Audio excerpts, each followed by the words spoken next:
So we're on Team Civilization here. We want to see the maniacs of Hamas be defeated. So we've seen news this morning that, quite honestly, I'm a little confused by, and I was hoping you could navigate it and help us understand, which is that Israel bombed Qatar, which houses a lot of Hamas officials. What happened here? And if I were to introduce just the skeptical question, will this potentially endanger America's own interests in the Middle East? So please, Ben, help me better understand the situation. Sure. So I think that the lead up to understand here is that Qatar sort of plays both sides when it comes to its negotiating stance between Hamas and Israel and the United States. So it has provided extraordinary material support to Hamas directly, billions of dollars in material support to Hamas. The leadership of Hamas have been living in Qatar for years at five-star hotels. Hamas's priorities have been pressed by Qatar in negotiations multiple times. Qatar has not put significant pressure on Hamas in the past to release the hostages or to end the war. And so basically, as Israel nears the end of the war, which is what this last movement in Gaza City is supposed to be, that there's a final offer that was put on the table actually by the Trump administration that essentially said that Hamas should release the remaining 48 hostages, meaning 28 dead bodies and 20 alive hostages. And the United States would then guarantee, through its own honest brokerage, some sort of end to the war that would result in the disarming of Hamas and the movement of the Gaza Strip to presumably some sort of coalitional government supported by regional states and the rebuilding of the area. And Qatar was pushing Hamas, apparently, we heard. And Hamas this morning in Arabic actually rejected it. That's not been widely reported by the media, but it's true. Hamas actually rejected the American offer. The president had put out via Truth Social a statement saying, this is your last chance. And if you don't do that, bad things are going to happen. The idea that Israel would be able to fly 10 F-16s all the way across the Middle East to Qatar to strike a very specific terror target in Doha without American knowledge beggars the imagination. It is extraordinarily unlikely, to say the very least. Honestly, it would not be wildly improbable if Qatar knew that was coming as well. And so Israel struck at the top level of the remaining Hamas in Qatar in an attempt to basically change the negotiating status. So the basic idea here is if you will not negotiate, if you refuse to get to the end of this war, well, then maybe we'll find somebody who can. Or maybe the idea is that you're safe nowhere until this war ends. Additional pressure had to be brought to bear, and that's why Israel did what it did. Obviously, I, as well, am on Team Civilization. I'm very happy to see Hamas's top leaders killed. I hope that as many of them in the leadership, with as little loss of civilian life as possible, I hope that as many of them died in this attack as it's humanly possible. And again, I'd be very surprised. I mean, we do know actually from contemporaneous reporting that the United States was at least given the heads up on the Israeli operation in the moments before it went. I just spent time in Japan, and one of the things that kind of looms over Japan is that Japan, they engaged in an unconditional surrender. That they said, we're done. And they laid down their arms, obviously, after the 2 atomic bombs. Very controversial. People have mixed opinions on it. I certainly do. But that it is unconditional surrender. Is that what Israel is aiming for here? I suppose that is a question that I get a lot on campus. What does success look like? Because I think we could all agree a long war is not good for Israel. A long, drawn-out war. And we're coming towards 2 years in about a month. So it's been about 23 months. So what does ultimate success look like in the Gaza Strip? Now, my main critique of the Netanyahu administration in Israel and the Netanyahu government is they didn't move faster. I think this should have been a much more accelerated process. Israel set out at the beginning of this war with 2 goals, as articulated by the Israeli government. Goal number 1 was to get as many hostages out as humanly possible to free the hostages. And second was to win the war. In many ways, those are mutually exclusive goals, because if you actually wish to win the war, then you have to do things militarily that are going to involve actual movement on the ground. And meanwhile, Hamas is attempting to basically use the hostages as its own form of human shields. They've used their own civilians as human shields. They're also using the hostages as a form of human shield. And so as you came to the end of the war, this was always going to be the question, is how the war kind of came to its final terminus.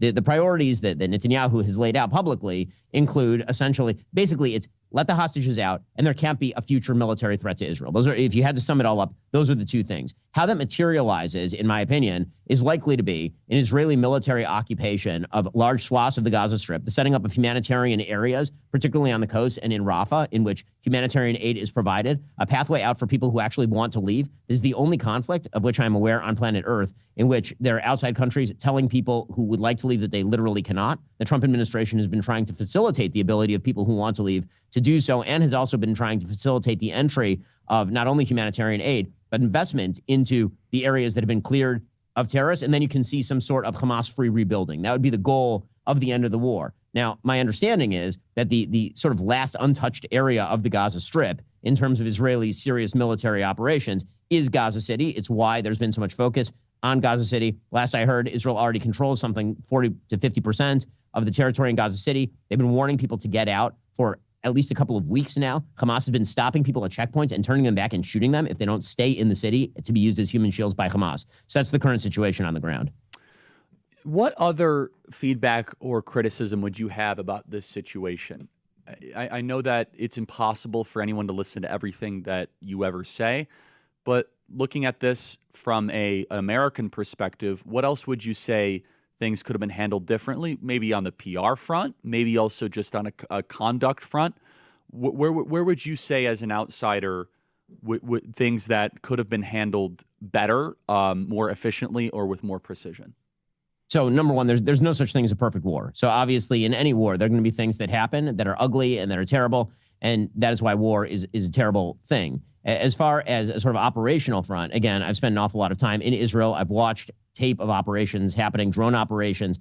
I've met with an enormous number of Israeli soldiers, young men and women, people who are 18, 19, 20 years old, who have had legitimately their limbs blown off going house to house in an area where they didn't have to. The charge that Israel has been indiscriminate in its use of force in the Gaza Strip is an absurdity on its face. Israel has complete air superiority over the Gaza Strip. If it wanted to level the place and turn it into a parking lot October 8th, it certainly had the military capacity to do so. It has not done that. Instead, it has sacrificed legitimately 1,000 of its own young men, particularly in these areas, and thousands more who are wounded for the rest of their lives, going house to house in an attempt to prevent all of that, and is currently shipping in 4,400 calories per day per person into the Gaza Strip, much of which is then stolen by Hamas. So that is not to say that any war is perfect. This war has been conducted in about as meticulous way as any urban war in history. Just because war is ugly doesn't mean that it's being fought wrongly. And I think that the main mistake that Israel has made is misunderstanding how public relations works, in the sense that they couldn't have presented this war in a better, kinder way that people would have loved. What they could have done is move faster. And the reality is that the American way of doing war is to win as fast as possible. And we don't like long, drawn-out occupations. We don't like long, drawn-out military operations. That's true in Iraq. It's true in Afghanistan. It's true in Ukraine. It's true in the Gaza Strip. And so the kind of things that we Americans like to see are, for example, the operations against Hezbollah that took about 3 weeks to 5 weeks, or the operation against Iran, which took about 12 days. Right? Those are operations that any ally of the United States can sustain. Long operations like the one that Israel has been performing in the Gaza Strip are inherently very, very difficult from PR level. And I'm not sure, to be frank, that there is a way for Israel to, quote unquote, win the PR war in the middle of a very long war against an intransigent terrorist enemy that legitimately embeds itself in the most damaging places. A claim I receive often, and we're starting our campus tour tomorrow, is that Israel is committing genocide. How do you respond to that, Ben? There's literally no definition of genocide by which Israel is committing a genocide. Typically, a genocide involves the targeted killing of the vast majority of the population, or at least an attempt to do so. There has never been a genocide attempted in world history in which the food that was being shipped in was more than the daily caloric intake of the average American into the areas where you're supposedly attempting to genocide the population. The total population loss in the Gaza Strip thus far has been 3%. During the Holocaust, just to take a reference, it was 50%. During Rwanda, it was significantly higher than 3%. You don't issue leaflet warnings to people. You don't go house to house in a genocide in an attempt to reduce civilian casualties. I understand that people use genocide at this point to just mean thing I don't like. And I get that. I understand. Nobody likes war. Nobody wants war. Certainly not the Israelis, who are not at war on October 6th.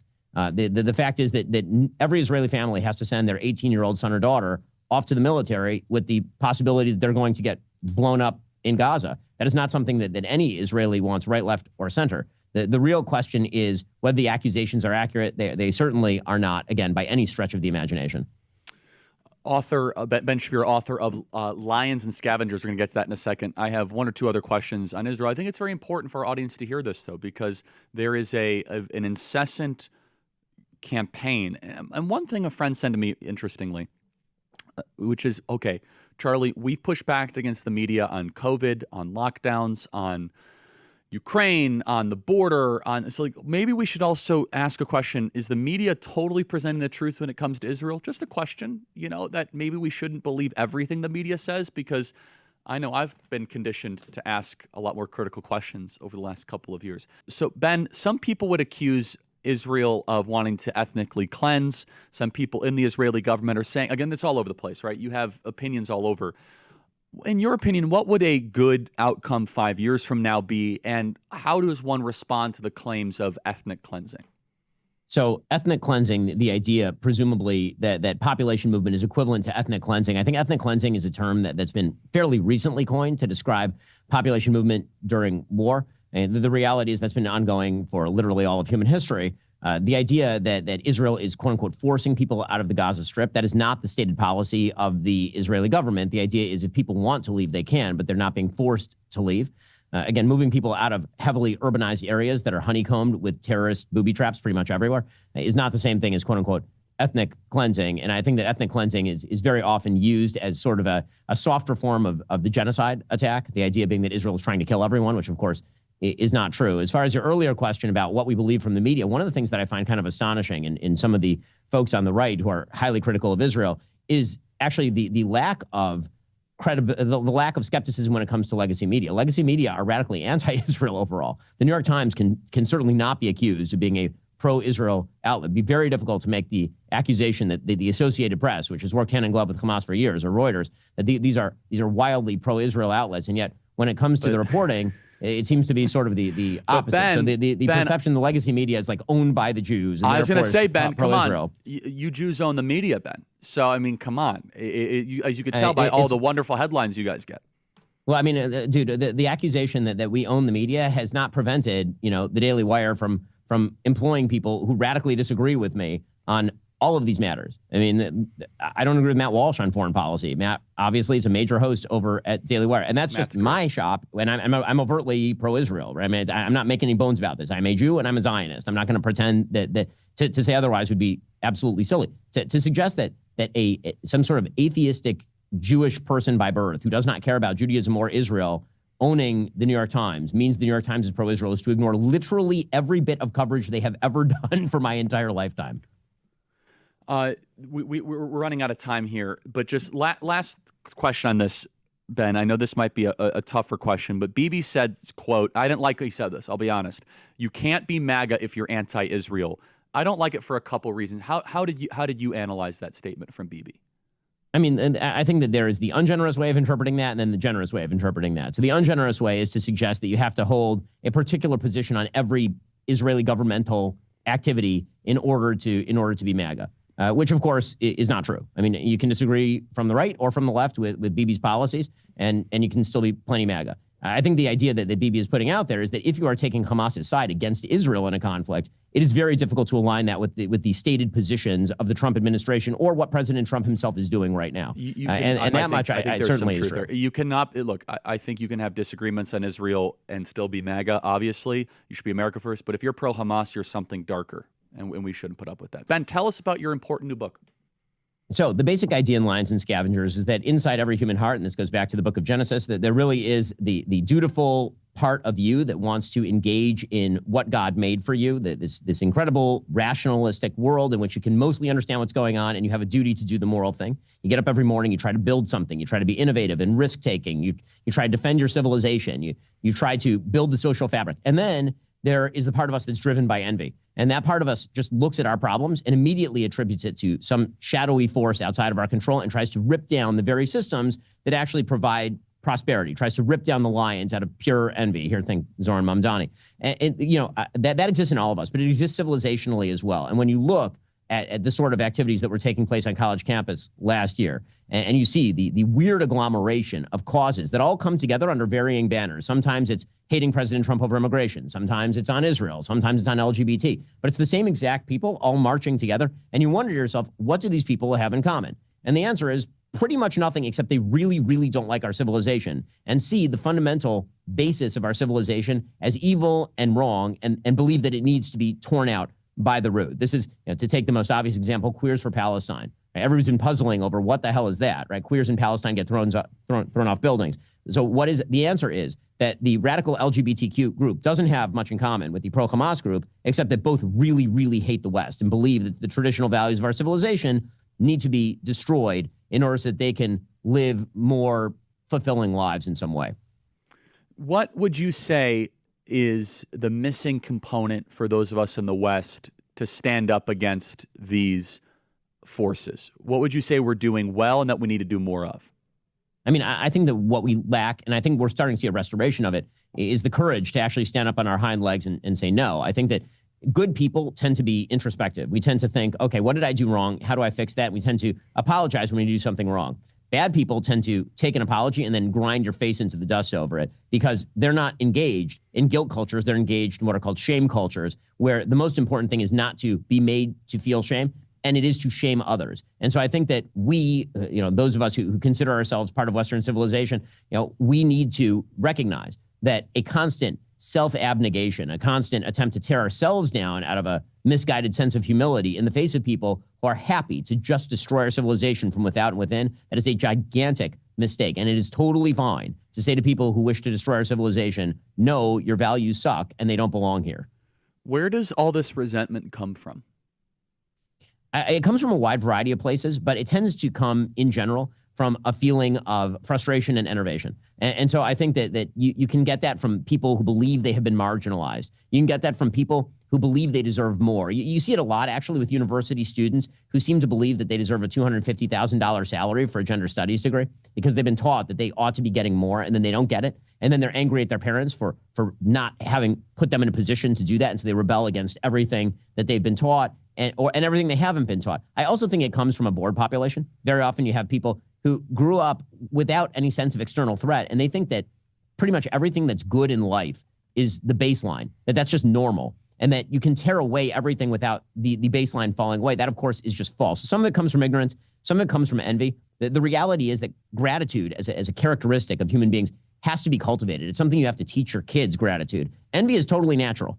Right? Envy is easy to do. You see it with small children, right? I have 4, and it's very easy to see kids envy each other and get on each other's case. Being grateful for what they have is a very difficult thing. You have to teach your kids to say thank you. You don't have to teach your kids to say no. Ben, thank you for your time, and thanks for going through all the questions on the very important topics today. Lions and Scavengers is the book. Thanks so much, Ben. Thanks, Charlie. You and I are both supporters of Israel and Yes. have defended Israel since the beginning of this conflict and spoken out about the anti-Semitism that has erupted on these college campuses many, many, many, many times. And something's happening, though, with this whole debate that is really bothering me, and I wonder if you're feeling it too. So I mean, I genuinely believe you'd be hard-pressed to find somebody in the public eye who's been as outspoken a defender of not every move Israel's taken in the war, but of Israel's right to defend itself and of the just backward awfulness that we've been seeing on college campuses and the backlash against American Jews than yours truly. I mean, I have been at the pointy end of the spear on this, and I completely agree with that. And it was all heartfelt, and it remains heartfelt. Yes. However, my contention here is that some in the pro-Israel camp are so knee-jerk about calling you anti-Semitic or getting deeply offended if you say anything that doesn't align with their narrative, that it undermines their own cause. And I have to tell you, I find it very irritating because I do feel like some of us have earned the right to have some credibility on the subject of Israel and don't want to be called those names when we have some mild pushback on some of the overreaches, whether it's, whether they're winning or losing the propaganda war right now. And my contention is they've begun to lose it. And I realize it's propaganda coming at us from Hamas, but their numbers have turned here in America. They've turned, not so much with Republicans, a little bit with Republicans,